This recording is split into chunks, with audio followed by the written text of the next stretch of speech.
La France en marche.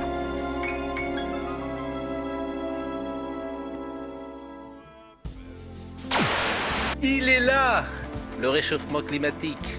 On a exactement jusqu'en 2030 pour réduire de moitié nos émissions de gaz à effet de serre. Et vous, ça vous fait rire? Ce que vous dites est parfaitement ridicule et désagréable pour ceux qui vous reçoivent, madame. Mais vous avez le droit d'écouter les autres plutôt que donner une image hystérique de votre pensée. Alors, Monsieur, vous qui êtes un winner, vous souhaitez vous rendre à Londres pour faire fructifier votre start-up? Achetez un des troncs volants, le flyboard de fabrication française. Grâce à son réservoir de kérosène dorsal lui permettant de faire du 200 litres au 100, et tronc volant vous permettra désormais de traverser la Manche en 35 minutes. Et tronc volant.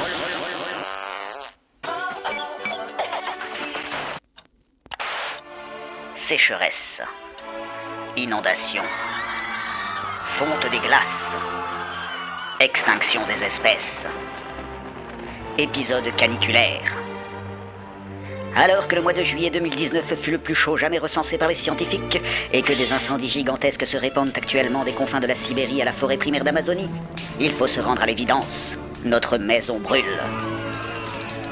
Néanmoins, face à l'ampleur homérique du dérèglement climatique, les bons Français soucieux de l'avenir de leurs enfants seraient bien mal avisés de céder aux sirènes des gourous de l'apocalypse à l'image de la très dangereuse activiste Madame Greta Thunberg. D'ailleurs, comme le disent tous les bons éditorialistes... Non mais qui lui a demandé son avis à cette connasse? Je suis désolé si ça n'est pas très politiquement correct, mais je dois bien dire que le prêchi-prêcha bobo bien pensant de cette petite emmerdeuse me casse prodigieusement les couilles. Voyons, calmez vos ardeurs, jolie demoiselle.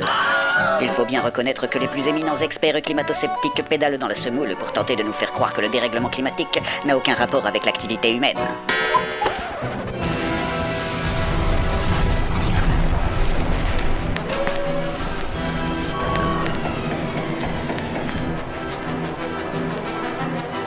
Oui, humain. Désormais, tu peux paniquer. Certes, l'an dernier, le GIEC envisageait un délai de 12 ans pour que l'humanité organise une bifurcation écologique avant qu'il ne soit trop tard. Mais dans la mesure où ils ont finalement réalisé que le Groenland fondait aussi vite qu'un Mr Freeze dans un micro-ondes, libérant ainsi quantité de ces gaz à effet de serre qui étaient jusqu'à présent prisonniers du permafrost, la communauté scientifique s'est vue contrainte de remonter l'horloge de l'apocalypse à minuit moins 5. Oui, humain, il y aura d'autres catastrophes, et ces catastrophes provoqueront des crises. Les crises provoqueront des désastres humanitaires qui engendreront des flux de migration qui iront en s'amplifiant de manière exponentielle, ce qui, en addition à l'épuisement des ressources naturelles nécessaires au modèle de développement capitaliste, provoqueront des guerres. Alors il sera temps pour toi de prier pour que la banqueroute généralisée ne fragilise pas trop vite nos infrastructures les plus vitales face aux colères de la nature.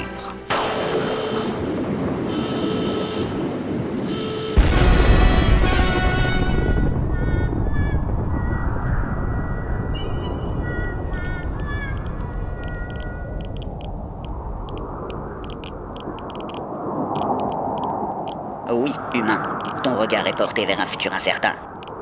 C'est pas la fin du monde non plus, hein.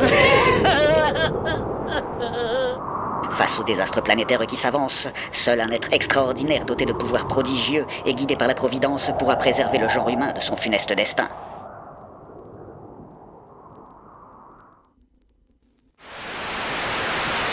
Ça y est, on le sait, Emmanuel et Brigitte Macron sont ici pour leur deuxième été consécutif. L'Élysée prévient d'ailleurs que ces vacances seront calmes et studieuses. Qu'on se le dise, notre glorieux président, soleil estival de la nation, garde toujours la classe même quand il est en vacances.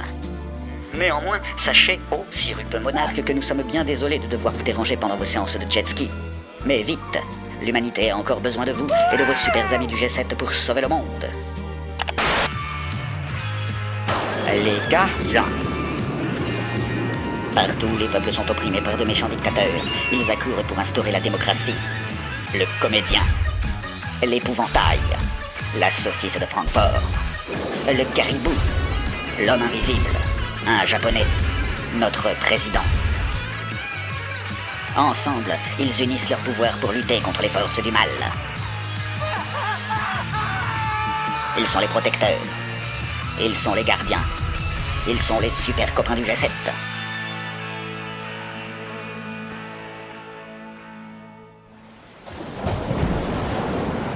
C'est dans la très agréable station balnéaire de Biarritz que nos sympathiques sauveurs du monde se sont retrouvés pour rassurer l'opinion internationale en utilisant leur super pouvoir d'enfumage. Les grands défis qui sont les nôtres, le climat, la biodiversité, nous ne les résoudrons qu'en agissant ensemble. Au cours de ce prestigieux sommet, nos bienveillants leaders fraternels ont trouvé un terrain d'entente pour admettre qu'il faut agir face aux enjeux écologiques. C'est pourquoi il fut convenu, autour d'un délicieux marmitaco de thon rouge, d'organiser prochainement de nouvelles grandes conférences pour dire qu'il faut agir. Make our planet great again. Alors, citoyens, vous êtes rassurés ? Vous pouvez compter sur notre bienveillant président pour défendre la nature et tancer l'ignoble Jair Bolsonaro. La France, par la voix de son président, est terriblement colère de voir votre inaction face à l'embrasement alarmant du poumon de la Terre. Par ailleurs, sachez que notre monarque estime qu'il n'y a pas de négociation possible avec un grossier bouffeur de haricots populiste qui fait des blagues merdiques sur l'incendie de Notre-Dame. Honte à vous, le fasciste qui bradait l'Amazonie aux voraces multinationales du bois.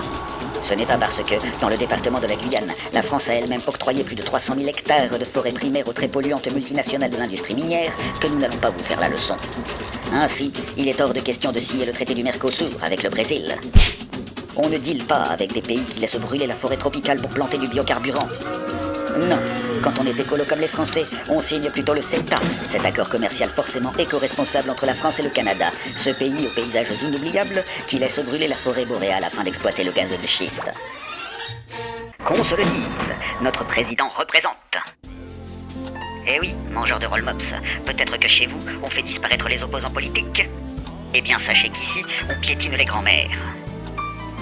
Et on noie les teufeurs.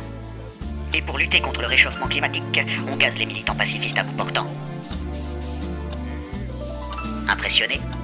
Sachez que la France n'est pas la Chine, cette dictature abominable qui retire un projet de loi contesté au bout de 10 petites semaines de manifestations.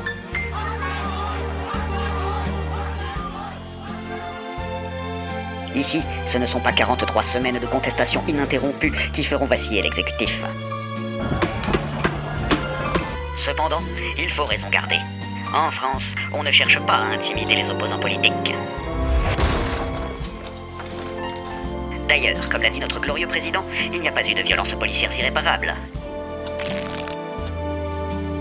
C'est pourquoi, face aux mises en garde de l'ONU et de Amnesty International, la porte-parole de l'Élysée a déclaré que les instances internationales pouvaient toutes aller se faire et très démocratiquement avec du gravier.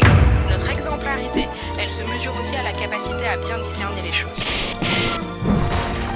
Non seulement cette vieille dame n'a pas été tuée à son balcon par un tir de LBD, mais en plus, tout le monde sait très bien que les yeux crevés repoussent toujours.